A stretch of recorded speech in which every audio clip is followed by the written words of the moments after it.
Kakatapos lang natin mag-primer. After noon, tinignan natin kung ano yung surface condition. Mapapansin nyo, hindi ganun kaganda ang pagkaka-finish na ng concrete. Madaming mga malalalim na part na kailangan natin ma-patch.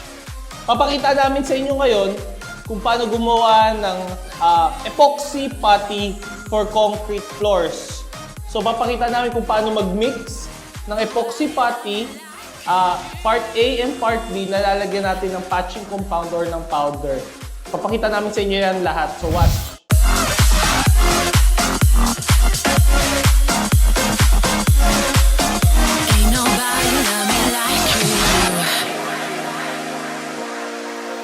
There's so many around the world with voices buried beneath. Mga kaibigan, papakita ko ngayon sa inyo kung paano maghalo ng epoxy putty. Ngayon, gagamitin natin 1 liter na self-leveling epoxy. So, ibubuhos natin siya sa isang lalagyanan na isang galon. So, sa isang 1 liter na mixture ng A and B, gagamit tayo ng 1 liter na patching compound. So, ang hahaluin muna natin ngayon ay ang A at ang patching compound. Ayan.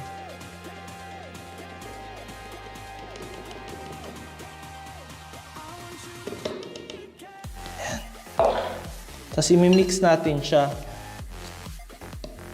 Sasagad natin para sulit na sulit ang resin natin. Tandaan, hindi pa natin hinahalo ang part B. Part A pa lang natin to. So mapapansin nyo, mamaya lalapot at lalapot. Ginawa natin to para hindi pa siya magsimulang tumigas. Okay. So mapapansin nyo na lumapot na ang ating mixture. So kung gusto nyo pa siyang palaputin pa, pwede pa kayo magdagdag pa ng powder or ng patching compound. Tapos pag na-mix na natin siya ng maigi, it's time na lalagyan na natin siya ng part B. We can't let our voice start to fade away.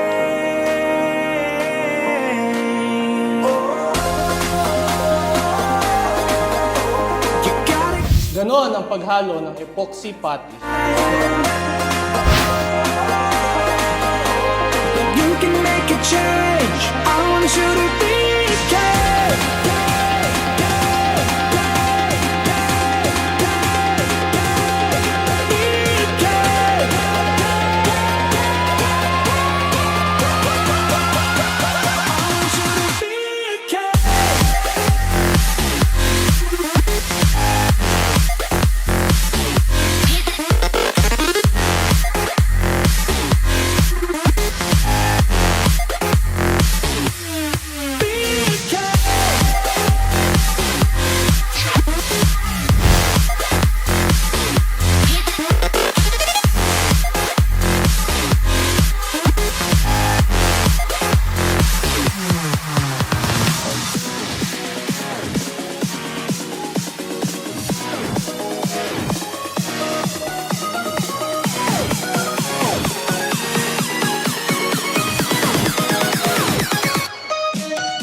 They crumble down, I stumble, now I fumble for the ground when I